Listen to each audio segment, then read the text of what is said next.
오늘은 십계명 제7계명에 해당하는 말씀이죠. 간음하지 말라, 간음하지 말라라는 말씀으로 하나님의 은혜를 나누겠습니다. 제가 크게 구약적인 개념과 신약적인 개념에서 이 말씀을 오늘 살피고자 합니다. 첫 번째, 구약에서의 간음의 의미입니다. 지금 본문에서 간음하지 말라라고 말할 때 이 간음이라는 말로 사용된 히브리어가 나프라는 말입니다. 그래서 이 단어는 넓은 의미로도 사용되고 좁은 의미로도 사용되는데, 넓은 의미로는 간음이라는 말 그 자체 뜻이 있듯이 불법적으로 성적인 관계를 가지는 것이라고 말할 수 있습니다. 그리고 좁은 의미로는 간통이라고 하죠. 그러니까 배우자가 있는 사람이 다른 이성과 성적인 관계를 맺는 것을 말합니다. 그래서 본문에서 이 간음하지 말라라고 할 때 이 간음하지 말라라는 대상이 누구인지 구체적으로 나와 있지 않기 때문에 조금 해석하는데 혼란을 겪을 수가 있습니다. 왜냐하면 이 말은 예를 들어서 이스라엘 백성들이 하나님 앞에서 우상을 섬기는 우상 숭배의 죄를 지었을 때에도 하나님께서 그들에게 너희들이 나를 버리고 우상을 따라서 간음하였다라고 해서 이 우상 숭배의 죄를 영적인 간음죄로 쓸 때 사용하는 말도 이 나아프이기 때문인 것입니다. 그래서 이제 나아프가 어디에서 쓰이는지를 성경에서 좀 찾아봤어요. 먼저 우리 레위기 20장 10절 찾아보세요. 자, 176페이지 나와요. 같이 읽어봅시다. 시작. 누구든지 남의 아내와 간음하는 자, 곧 그의 이웃의 아내와 간음하는 자는 그 간부와 음부를 반드시 죽일지니라. 예, 여기서 보면은 분명하게 이 간음하는 자를 뭐라고 표현하고 있냐면은 남의 아내와 간음하는 자라고 기록해서 그 대상이 이웃의 아내임을 명확하게 알 수가 있습니다. 자, 확인해 볼게요. 그 밑에 11절부터 쭉 읽어 볼게요. 시작. 누구든지 그의 아버지의 아내와 동침하는 자는 그의 아버지와 하체를 범하였은즉 둘 다 반드시 죽일지니 그들의 피가 자기들에게 돌아가리라. 누구든지 그의 며느리와 동침하거든 둘 다 반드시 죽일지니 그들이 가증한 일을 행하였음이라. 그들의 피가 자기들에게로 돌아가리라. 누구든지 여인과 동침하든 남자와 동침하면 둘 다 가증한 일을 행함인즉 반드시 죽일지니 자기의 피가 자기에게로 돌아가리라. 예, 그래서 여기 이제 11절 이하에 보면은 이 여튼간에 아버지의 아내와 동침한다든가 며느리와 동침한다든가 동성애를 범한다든가 여튼 여러 가지 성적인 범죄에 대해서 기록을 하는데, 여기서는 간음한다라는 말을 안 쓰고 동침한다라는 말을 쓴다고요. 그죠? 그래서 이 히브리어가 샤캅이에요, 샤캅. 그래서 이 나아프와 차이를 두고 있다고요. 똑같은 성적인 범죄인데, 예. 그렇죠? 그러니까 남의 아내를 갖다가 그러니까 성적인 범죄를 저지른 걸 갖다가 성경에서 뭐로 쓴다고요? 나아프라는 말을 써서 간음이라는 말을 쓰고 있고, 다른 그런 성적인 아버지를 범했든 며느리를 범했든 하여튼 다른 범죄에 대해서는, 성적인 범죄에 대해서는 이 동침이라는 말을 쓰고 있다고요. 샤캅이라고 해가지고 차이를 두고 있다고요. 알아들으셨죠? 이 간음이라고 성경에서 지금 집중해서 말할 때는 남의 아내와 성관계를 맺은 걸 이야기한다고요. 가정을 파괴한 걸 얘기한다고요. 그래서 몇 구절을 제가 읽어드릴게요. 잠언서 6장 32절. 부녀와 간음하는 자는 무지한 자라 이것을 행하는 자는 자기의 영혼을 망하게 하며 라고 해요. 그래서 여기서도 간음이라는 말을 부녀와 간음했다라고 해가지고 이 부녀가 영어로 보면은 결혼한 아내라는 말이에요. 에스겔 16장 32절. 그 지압이 대신에 외인과 사통하여 간음하는 아내로다. 간음하는 사람이 누군가 하면 외인과 사통하여서 간음하는 누군가의 아내라고요. 이해하셨죠? 호세아 4장 13절. 너희 딸들이 행음하며 너희 며느리들이 간음을 행했도다. 그래서 여기서도 간음을 행한 존재들을 누구라고 말하고요? 며느리들. 남편이 있는 여자라고 지칭하고 있다라고요. 그러니까 지금 구약 성경 말씀에서는 간음하지 말라라는 것은 가정에 있는 아내와 간음함으로 이 결혼한 가정을 깨는 행위를 하지 말라라는 뜻이 된다라는 것입니다. 할렐루야.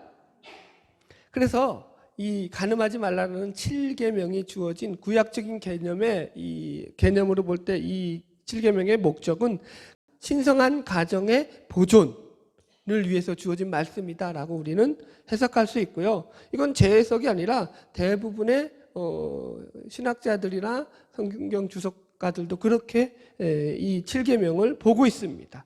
그래서 이 간음하지 말라라는 것은 신성한 가정을 파괴하지 말라라는 거예요. 하나님이 제정하신 결혼 제도를 잘 지키라라는 말이에요, 여러분들. 간음이라는 것을 가정을 파괴하는 죄악으로 본다라고요, 여러분. 그래서 우리가 좀 더 점검해 보아야 될 게 뭐냐면 왜 가정이나 결혼 제도를 우리가 소중히 잘 지켜야 되느냐라는 거죠. 가정이나 결혼 제도라는 것은 하나님께서 제정하신 창조 규례에 속하기 때문입니다.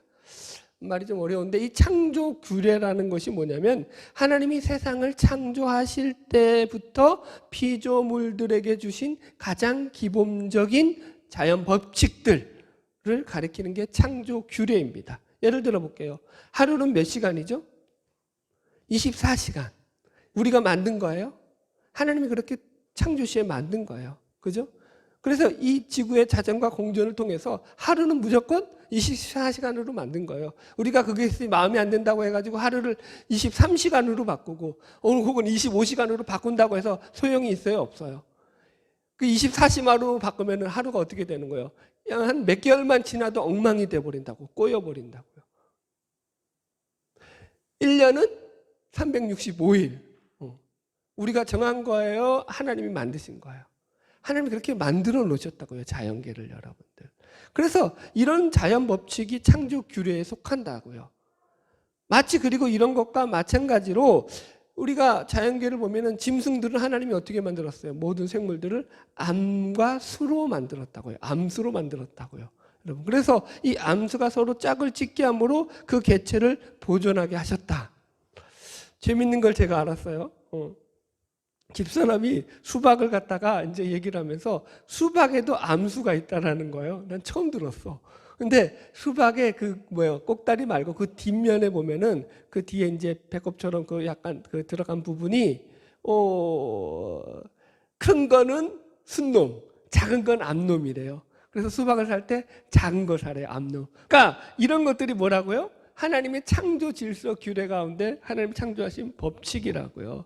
인간들도 물론 그렇게 창조되어 있다고요. 자, 창세기 2장 22절 한번 가봅시다. 창세기 2장 22절. 우리가 지금 여러분 이 금방 읽은 레위기 20장은 여러분 가정에 대한 그런 여러 가지 성범죄들에 대한 내용이기 때문에 한번 집에 가서 쭉 읽어보세요. 도움이 돼요. 창세기 2장 22절. 같이 읽읍시다. 22절부터 25절까지 쭉 읽어봅시다. 시작. 여호와 하나님이 아담에게서 취하신 그 갈빗대로 여자를 만드시고 그를 아담에게로 이끌어 오시니 아담이 이르되 이는 내 뼈 중에 뼈요 살 중에 살이라. 이것을 남자에게서 취하였은즉 여자라 부르리라 하니라. 이러므로 남자가 부모를 떠나 그의 아내와 합하여 둘이 한 몸을 이룰지니라. 아멘. 여기까지. 여기 보세요. 여기서 그래서 하나님께서 그 아내와 연합합하여서 둘이 한 몸을 이룰 것이다 라고 만다고요. 여기서 이제 이 합하다라는 것이 히브리어 다바크라는 말인데 이게 그냥 원어적으로 보면은 악교를 붙이다는 거예요. 그냥 종이를 갖다가 풀로 붙여가지고 적당히 뗄 수 있는 그런 관계가 아니라 강력 접착대로 딱 붙여가지고 둘이 붙으면 떨어지지도 않는 거잖아요. 이 접착제로 붙여놓은 거 강력 접착제로 붙였는데 떼면 어떻게 돼요? 찢어져 버리죠. 그렇게 둘이 그렇게 한 몸이 되게 붙여놓았다라는 거예요. 그게 결혼이라는 거예요, 여러분들. 재밌죠?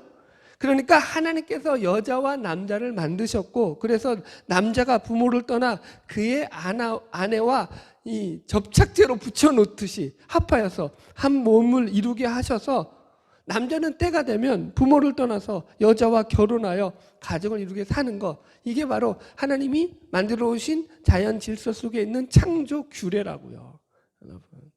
그러므로 가정과 결혼은 하나님의 법으로 만들어 놓으신 창조 규례이므로 인간이 마음대로 바꿀 수 있다라는 거예요, 없다라는 거예요? 바꿀 수 없다라는 거예요, 여러분. 자, 성경에 남자가 여자와 합하여서, 그죠? 아내와 합하라고 했어요, 그죠? 예. 남자와 남자가 합하라고 했나요? 그건 인간이 만든 거예요. 그건 아무리 뭐 인간들이 뭐 하긴 뭐 요즘 이제 간통죄도 다 폐지되었겠다. 뭐 지들 마음대로 가기로 작정을 했는데 뭐 그거에 어떻게 말리겠습니까만, 인간들이 지 마음대로 죄짓고 살겠다는데 말릴 수 없지만 성경은 거기에 대해서 뭐라고 말하고 있다고요? 죄다라고 지적하고 있다라는 거예요. 자, 이 창세기 봤으니까 성경 구약 제일 끝에 말라기로 가봅시다. 말라기 2장 14절. 구약 성경 제일 뒤에. 말라기 2장 14절. 자, 같이 읽읍시다. 구약 성경 제일 뒤에 시작. 너희는 이르기를 어찌 됨이니까 하는도다. 이는 너와 내가 어려서 맞이한 아내 사이에 여호와께서 증인이 되시기 때문이라. 그는 내 짝이요 너와 서약한 아내로되 내가 그에게 거짓을 행하였도다. 그러니까 이스라엘의 제약 가운데 아내를 거짓으로 버리고 지들 마음대로 결혼을 무르고 이혼하는 이런 제약되는 형태에 대해서 이야기하는 거예요. 여기서 보면은 아내를 갖다가 뭐라고 말하고 있냐면은 내가 어려서 맞이한 아내 사이에 여호와께서 증인이 되시기 때문이라. 그는 내 짝이고 너와 서약한 아내다, 이렇게 나온다고요. 아내가 너와 뭐한 사이라고요? 서약한 아내고 하나님이 증인이 된 아내다라고 말한다고요. 이제 여기서 서약이라는 말이 히브리어로 베리트라는 건데요. 베리트라는 말은 원래 언약이라는 말이에요. 성경에서 다 언약이라는 말로 써요. 그래서 여기서는 원래 언약이라고 써야 돼요, 정확하게 보면은. 그러니까 하나님께서 증인이 되어서 언약한 아내라고요. 언약으로 주어진 아내라고, 하나님의 언약으로. 언약이라는 게 뭐죠? 베리트가? 여러분, 그거 안 지키면 언약에 대해서는 커버는 또 많이 얘기했어요. 짐승과 짐승의 반을 쪼개놓고 그리고 그 사이로 왔다 가면서 고대 사회에 맺는 언약, 서약이, 계약이 베리트라고 했어요. 그거 그래서 언약을 깨면은 이 짐승을 반 쪼개서 죽인 것 같이 너는 반드시 죽임을 당한다는 게 이 베리트예요, 언약이에요. 그래서 베리트의 원어 자체도 자르다라는 거예요, 자르다. 쌀벌하죠? 지금 그 얘기하는 거예요. 언약이라는 건 뭐예요? 우리가 함부로 그래서 무르거나 깰 수 있다라는 거예요, 없다라는 거예요? 아니라고요. 하나님께서 우리와 맺으신 언약이라고요. 결혼은 인간과 인간끼리 결혼한 건데, 그 인간과 인간끼리의 결혼을 증인이 누가 서서? 하나님이 서서, 하나님이 그것을 언약이라고 명한 그런 신성한 제도가 바로 결혼이라고요. 그래서 니들 마음대로 물을 수 있다, 없다? 없다라는 거예요. 하나님이 증인된 결혼을 니들 마음대로, 니들의 조건 때문에, 니들의 환경 때문에, 니들의 여건 때문에 가볍게 깨고 말고 할 그런 관계가 아니다라는 거예요. 그래서 이런 말씀들로 볼 때 간음이라는 것은 이처럼 하나님께서 증인이 되어서 세운 신성한 언약인 결혼의 제도를 깨버리는, 가정을 깨버리는 행위가 되기 때문에 이런 차원에서 악하다라고요. 악하다고.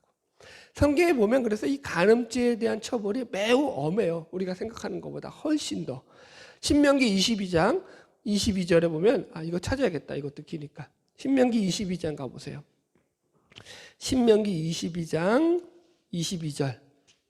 신명기 22장 22절부터 24절. 제가 가진 성경 296페이지입니다. 시작. 어떤 남자가 유부녀와 동침한 것이 드러나거든 그 동침한 남자와 그 여자를 둘 다 죽여 이스라엘 중에 악을 제할지니라.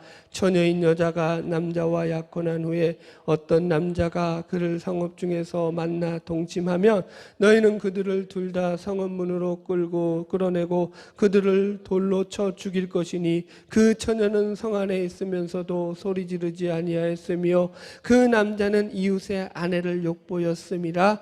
너는 이같이 하여 너희 가운데서 악을 제할지라. 보세요. 처녀인 22절도 유부녀와 동침하거든 죽이라는 거죠.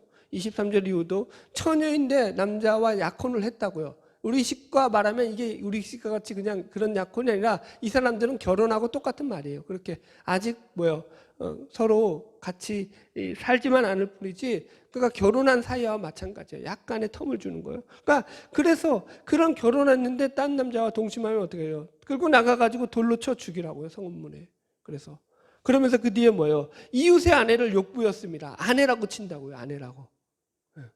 그죠? 아내를 욕보인 일이 된다고요. 여러분, 아까 제가 말씀드렸듯이 레위기 20장에 보면 가정에서 일어나는 이런 성적인 범죄에 대해서 다 내용이 뭐냐면 반드시 죽일지니라 이렇게 나온다고요. 가정하고 연결된 것들은 다 죽이라고 얘기한다고요. 여러분, 가정을 파괴하는 간음죄에 대해서는 그냥 넘어가지 않는다고요, 하나님이. 자, 우리가 잘 아는 내용입니다. 성경에서 다윗이 우리아의 아내 밧세바를 범함으로 간음을 했던 내용을 어떻게 기록하고 있는지 좀 살펴보겠습니다. 이 말씀은 다윗이 밧세바를 범한 뒤에 우리아를 전쟁의 최전방으로 내보내서 죽게 만들고 나서 이제 밧세바가 우리아가 죽고 나서 그 장례를 치르고 난 뒤에 나오는 내용이에요. 사무엘하 11장 27절. 사무엘하 11장 27절. 사무엘하 11장 27절입니다. 네. 사무엘하 11장 26절로 27절. 479페이지. 제가 가진 성경책 479페이지. 479페이지. 네. 사무엘하 11장 26절부터 읽죠. 26절부터 27절까지. 네. 같이 읽겠습니다. 시작.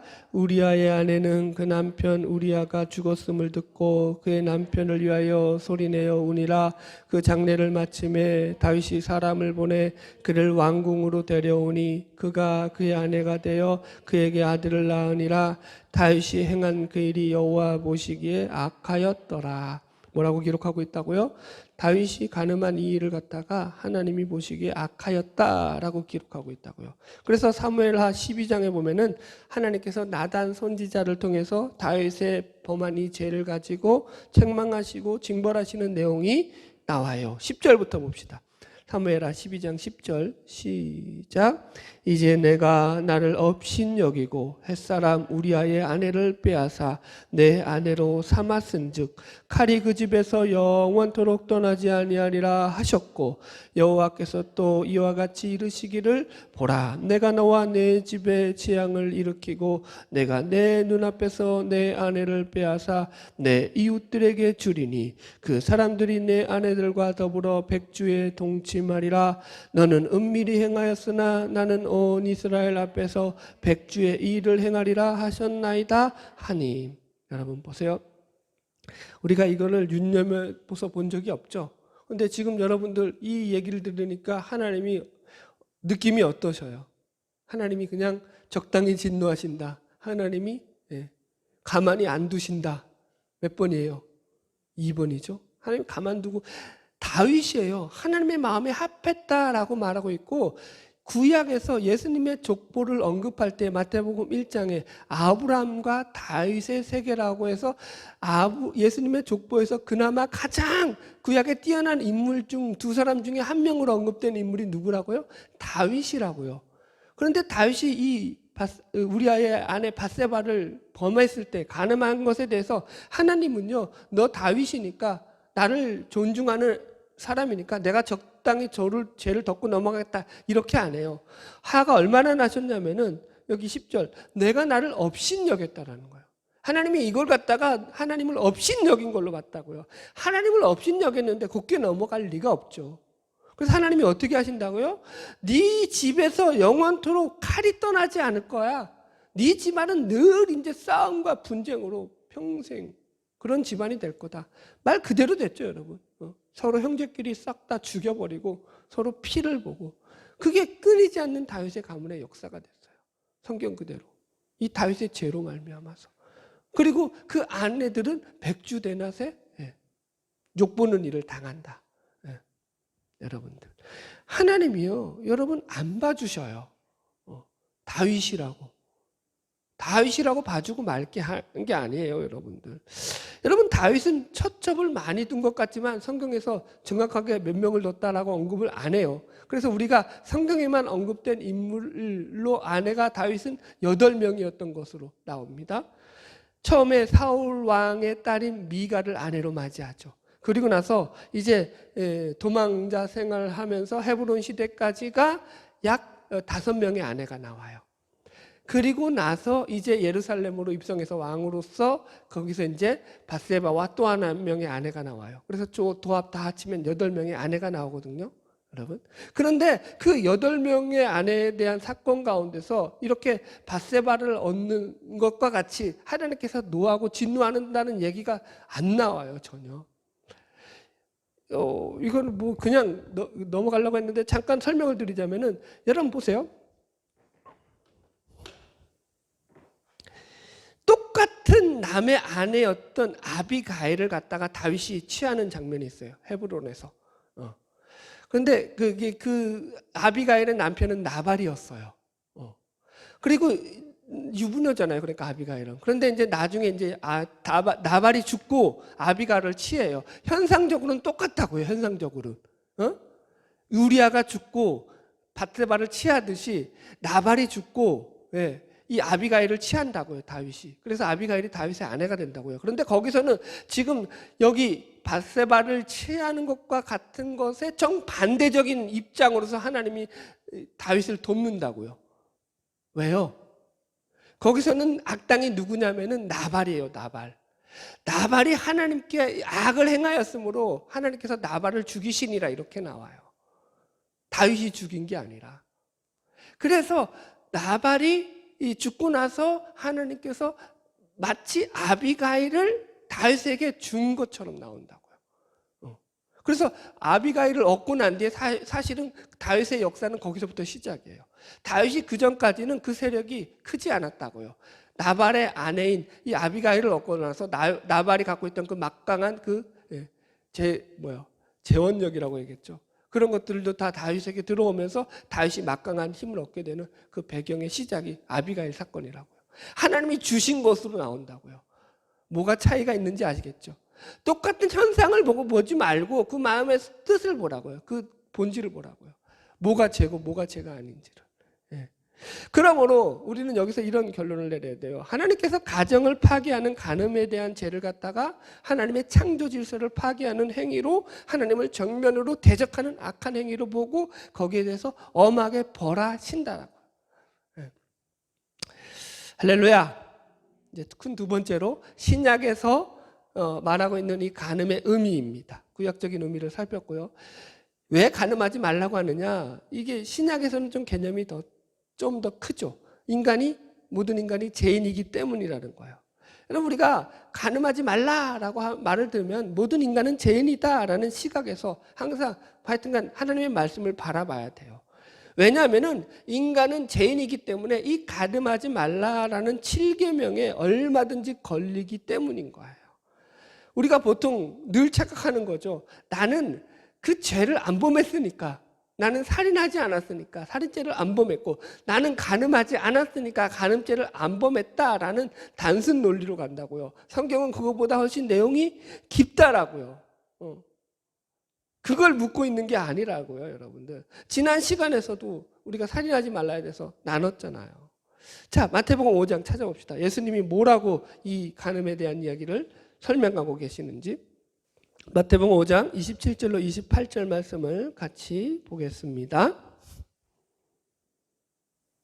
자, 같이 읽을게요. 시작. 또 간음하지 말라 하였다는 것을 너희가 들었으나 나는 너희에게 이르노니 음욕을 품고 여자를 보는 자마다 마음에 이미 간음하였느니라. 자, 보세요. 내용이 다르죠? 확 다르죠? 이 말씀을 보면 일단 예수님은 간음에 대한 것을 갖다가 너희들이 음욕을 품고 여자를 보는 자마다 이미 간음했다라고 정의를 내립니다. 그러면은 여기서 이 웬만한 남자들, 성인들 중에서는, 남자 성인들 중에서는 간음죄에 안 걸릴 인간은 아무도 없는 거예요. 아무도 없어요. 음욕을 품지 않고 여자를 바라보지 한 번 다 바라본 적이 없다. 그건 말도 안 되는 얘기예요, 여러분들. 이건 남자를 모르는 거예요. 여러분, 지금 우리가 지난 시간에서도 살인하지 말라라는 문제를 다룰 때 단순히 살인하지 않았다고 해서 살인하지 말라는 계명을 지킨 것이 아니라 예수님은 너가 형제에게 분노하고 형제를 미워하고 형제에게 욕하면 그것이 지옥불에 들어가는 이유가 된다. 살인한 것이다 라고 말씀하신 것을 나눴습니다. 그래서 제가 그것을 이렇게 해석해 주셨어요. 인간이 죄인된 성품 그대로 상대를 대하는 것, 상대에게 심판권을 가지고 행사하는 것 자체가 살인과도 같다 라고 정의를 드렸죠. 지금 여기서도 마찬가지라고요. 어떤 행위 하나만을 가지고 지적하시는 것이 아니에요. 그런 행위를 비유로 해서, 대표로 해서 그런 행위를 만들어내고 있는 우리 내면에 있는 본연적인 죄성을 갖다가 예수님께서 지금 지적하고 있는 거예요. 그러니까 지난주에 이렇게 설교하고 나니까 또 이렇게 말하는 사람들이 있다고 했죠. 그러면은 분노하지 말아야 되겠구나, 미워하지 말아야 되겠구나, 욕하지 말아야 되겠구나 라고. 물론 그게 맞아요. 그런데 그게 다는 아니라고요. 그거를 하나의 샘플로 들어서 뭐예요? 상대에게 심판권을 행사하는 그런 자리에서 있지 않다는 걸 명심하고 살아라가 본질이라고요, 여러분. 상대에게 제약된 성품 그대로 다가가지 말라고요. 본질적인 죄성을 가지고. 여기서도 마찬가지라고요. 그러니까 단순히 여자를 보고 음욕을 품고 여자를 보지 않았다라는 것으로 끝날 문제가 아니라고요. 오른쪽 눈을 뽑아버려라. 뽑는다고 끝날 문제가 아니라고요. 여러분, 제발 행위적으로 1차원적으로 이해하지 마시고 그 속뜻을 이해하시라고요. 좀 더 들어가 보겠습니다. 살인은 인간 내면에 있는 죄성 가운데서 상대를 향한 자신의 심판권을 행사하는 것이라고 제가 설명드렸습니다. 그럼 간음의 문제는 우리가 어떻게 보아야 할까요? 이 간음의 문제는 저는 예수님의 말씀을 이렇게 이해했습니다. 자신의 소유가 아닌 상대를 향해서 소유권을 행사하려고 하는 기만적이고 교만한 행동이라고. 여러분, 이 말씀을 좀 더 실제적으로 설명을 드리겠습니다. 그러니까 간음의 실제적인 이유, 원인, 그 마음의 죄성이 뭐냐면은 이 음욕이라고 성경은 지금 얘기하고 있어요. 다시 성경을 보세요. 28절 시작. 나는 너에게 이르노니 음욕을 품고 여자를 보는 자마다 마음에 이미 간음하였느니라. 뭘 품고 여자를 본다고요? 음욕을 품고 본다고요. 음욕을 품고. 그러니까 여기서 음욕이라는 말을 우리가 잘 새겨 보아야 됩니다. 이 음욕이라는 말은 에피디미아라는 말로 보통 영어로는 desire, 갈망하다, 뭐 바라다, 소망하다 이런 뜻, 원하다 이런 뜻이 있어요. 그런데 그 단어의 조합이 조금 심상치 않아요. 에피라는 것이 뭐뭐 위에 덧붙이는 개념이에요.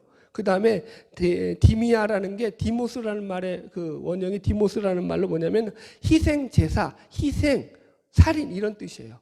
그러니까 무슨 말이냐면 원어적으로 보면은 그 위에 희생 제사를 덧붙이는 거예요. 희생을 덧붙이는 것. 이걸 갖다가 제가 좀 쉽게 해석해 드리면 이런 거예요.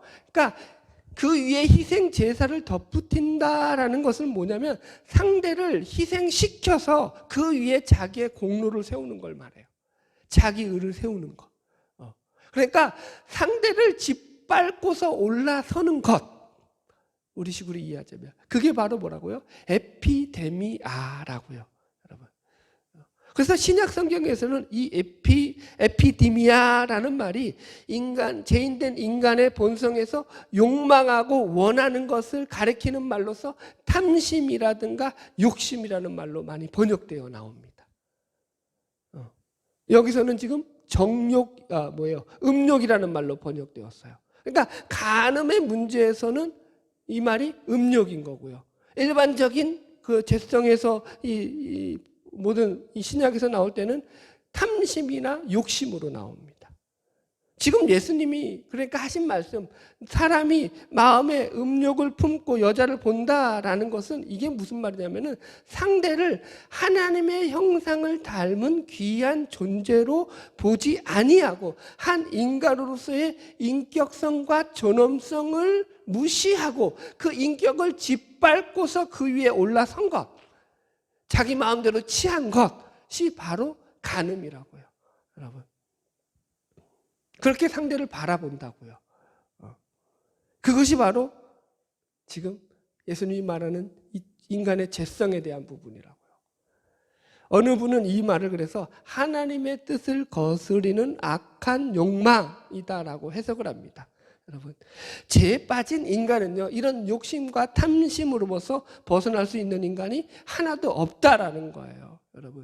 여러분, 인간은 절대로 누구의 소유가 될 수 없습니다. 더더군다나 남의 아내는 더더욱 절대로 다른 이의 소유가 되는 것과는 가장 거리가 먼 존재입니다. 그럼에도 불구하고 죄에 빠진 인간은 스스로 자신들이 하나님처럼 되어서 심지어 그가 남의 아내일지라도 다른 사람을 소유하려고 하는 지배욕으로 잘못되고 삐뚤어진 욕망을 분출해낸다라는 거예요. 이것이 교만에 빠진, 기만에 빠진 죄악된 인간의 실존이다라고 성경은 이야기합니다. 자, 이 탐심에 대한 것, 에피데미아라는 것을 성경에서 어떻게 설명하는지 좀 더 살펴보겠습니다. 골로새서 3장 1절 가보겠습니다. 신약성경 골로새서 3장 1절. 제가 가진 신약성경 326페이지 골로새서 3장 1절. 1절로 4절까지 쭉 읽어봅시다. 골로새서 3장 1절부터 시작. 그러므로 너희가 그리스도와 함께 다시 살리심을 받았으면 위의 것을 찾으라. 거기는 그리스도께서 하나님 우편에 앉아 계시느니라. 위의 것을 생각하고 땅의 것을 생각하지 말라. 이는 너희가 죽었고 너희 생명이 그리스도와 함께 하나님 안에 감추어졌음이라. 우리 생명이신 그리스도께서 나타나실 그때에 너희도 그와 함께 영광 중에 나타나리라. 여러분, 이 문제는 우리가 예수 그리스도로 말미암아 하나님의 자녀가 되어서 하나님의 나라에서 그 생명 안에 누리는 풍성한 그 삶에 대한 이야기로서 너희들은 이제 땅의 것을 생각하지 말고 위의 것, 영원한 것을 구하는 하나님의 나라의 백성이 되었다라는 그런 말씀의 내용입니다. 그래서 위의 것을 구하고 살아라 라고 얘기하면서 여기 5절에 보면은 이런 말씀이 나와요. 5절 시작. 그러므로 땅에 있는 지체를 죽이라. 곧 음란과 부정과 사욕과 악한 정욕과 탐심이니 탐심은 우상 숭배니라. 6절. 이것들로 말미암아 하나님의 진노가 임하느니라. 예. 그러면서 나오는 말씀 뒤에 보면은 이 너희들이 가지고 있는 이 땅의 것이 뭐냐라는 얘기에서 뭐예요? 이 음란과 부정과 사욕과 악한 정욕과 함께 탐심이라는 게 나온다고요. 이 탐심이 에피디미아예요. 우리가 지금 얘기 나누고 있는 음욕. 그러면서 이게 곧 뭐라고요? 우상 숭배다라고 이야기하고 있습니다. 너희들은 하나님의 백성이고 하나님의 자녀로서 신자됨으로 인해서 거룩함과 의를 구하며 위의 것을 찾고 살아야 되는데 반대로 5절에서는 신자들이 땅의 것에 대한 것들, 그런 것들 구하지 말고 떨쳐버려야 하는 것들에 대해서 이야기할 때 그 가운데 음란과 사욕과 부정과 악한 정욕과 함께 탐심이 나온다고요. 이런 것들은 다 뭐라고요? 우상 숭배로 묶어버립니다. 그래서 이런 것들을 버리라고요. 자, 우상 숭배라는 말은 뭐죠?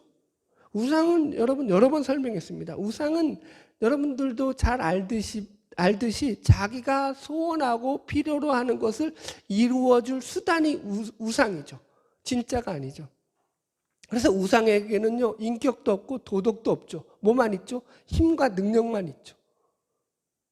왜냐하면 우상은 스스로 존재하는 것이 아니라 사람이 만들어냈기 때문입니다. 실상은 주인이 사람입니다. 사람이 우상을 만들 때 스스로 만든 우상을 자신이 정한 내용과 가치를 만들어주는 힘을 얻기 위한 존재로 만들었기 때문에 결국 그 우상의 진정한 주인은 또 누가 되겠죠? 자기 자신이 되는 거죠.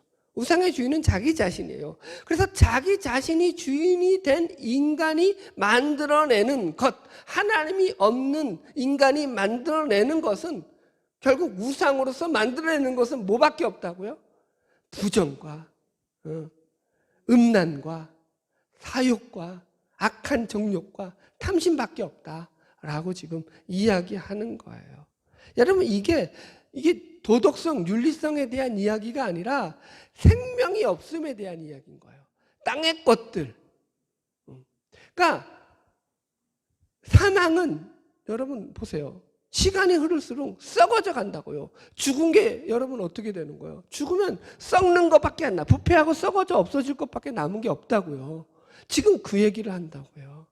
성경이 왜 이런 식으로 표현을 하느냐 하면은 하나님을 떠난 인간은 무엇을 가지고도 그 안에서 영원한 생명이 될 만한 것을 만들어낼 수 없다. 하나님을 떠난 인간이 그 갈증을 가지고 고작 만들어낼 수 있는 일이라고는 음란과 부정과 사욕과 악한 정욕과 탐심밖에 없다. 썩어져 가는 것이요, 부패하는 것이요, 멸망당할 것밖에 없다. 이것을 잊지 말아라 라고 얘기한다고요. 그러니까 이게 간음의 문제가 단순한 어떤 성적인 부도덕성만을 지금 말하고 있는 것이 아니라 훨씬 큰다고요. 인간의 죄에 대한 본질적인 부분을 다루고 있다고요, 여러분들. 하나님을 떠난 인간, 죄에 빠진 인간은 자기 우상에 빠져서 그런 것밖에 취할 줄 모른다고요. 눈을 빼앗아 될 일이 아니라고요. 손을 잘라서 될 일이 아니라고요. 여러분. 자, 읽어봅시다. 마태복음 5장 다시 29절. 뒷부분 안 읽었으니까. 마태복음 5장 29절로 30절 읽어보세요. 마태복음 5장 29절로 30절 다시 돌아가서 읽어봅시다. 시작. 만일 내 오른 눈이 너로 실족하게 하거든 빼어내머리라. 내 백체 중 하나가 없어지고 온몸이 지옥에 던져지지 않는 것이 유익하며, 또한 만일 내 오른손이 너로 실족하게 하거든 찍어내버리라. 내 백체 중 하나가 없어지고 온몸이 지옥에 던져지지 않는 것이 유익하니라. 여러분 실제로 기독교 역사에 보면 중세시대의 수도사 중에 하나가 이름을 까먹었어요. 제가 읽었었는데 이 사람이 실제로 이 말씀대로 자기가 음욕을 보고 누굴 봤다고 해서 지 눈을 뽑았어요. 실제로 뽑았던 그런 기록이 있어요. 중세 기독교 역사 가운데. 제가 이렇게 물어볼게요. 그럼 눈을 뽑았으니까 다시는 그 마음에서 음욕이 생기지 않았을까요? 네? 여러분 손을 자른들 음욕이 생기지 않을까요? 타짜라는 유명한 영화가 있습니다. 여기에 보면은 도박의 신으로 불리는 세 사람이 나와요. 첫 번째가 짝귀예요. 짝귀. 짝귀는 귀가 한쪽이 없다라는 거예요. 도박하다가 귀를 잘려 먹은 거죠. 이 짝귀예요. 그 다음에 두 번째가 이 주인공 누구죠? 고니. 이름도 잘 기억하네. 주인공 고니의 스승이죠. 평경장이 있는데 이 사람은 손이 잘린, 그래서 산손에 갈고리를 꽂고 나오죠. 장애인.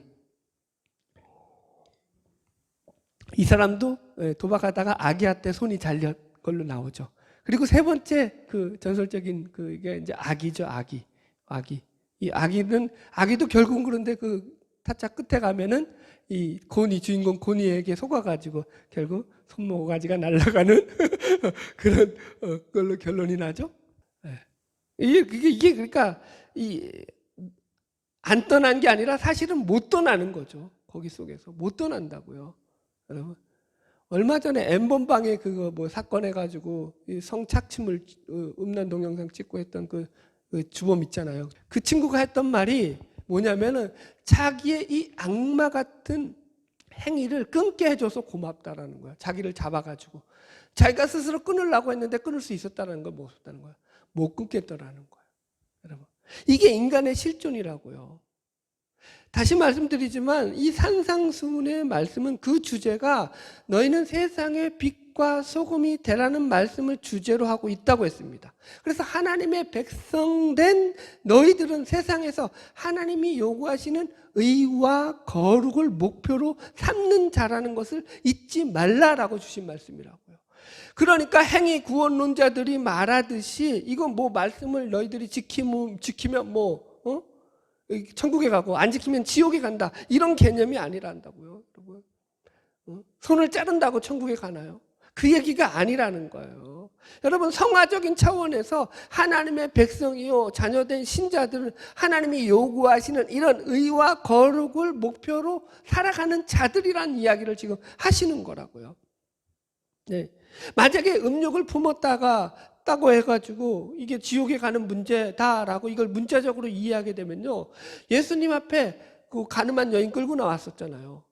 그건 그 여인은 현장에서 붙잡힌 가늠하던 여인 끌고 나왔으면 그 여인은요, 예수님의 말씀대로 하면 돌로 한 10번은 더 죽었다 살았다 또 죽이고 또 죽이고 또 죽여야 돼요. 현장에서 붙잡혔는데, 그보다 훨씬 더 큰 죄인데 그러냐고요. 안 그렇다고요, 여러분들. 지금 예수님께서 눈을 뽑아라, 손을 잘라라 하는 말씀들은 다 역설적이라고요.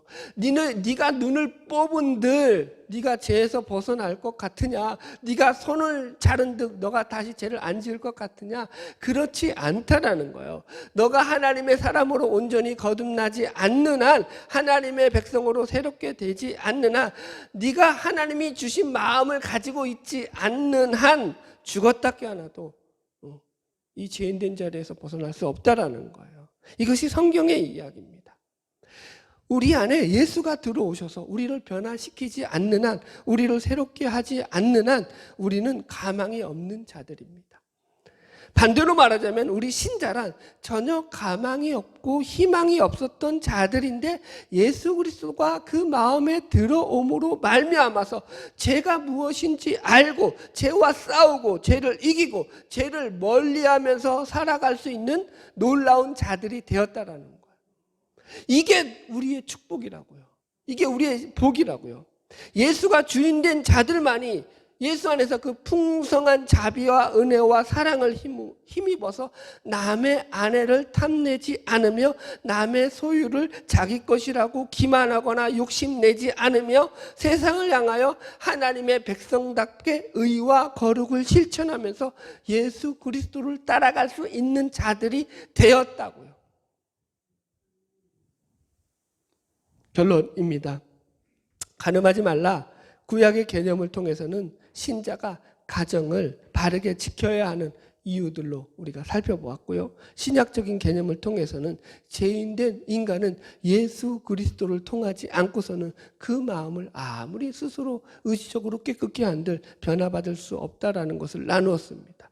그래서 오직 우리 신자만이 세상의 빛과 소금으로서 하나님의 거룩과 영광을 드러내며 살아갈 수 있는 자들이라는 말씀을 나누었습니다.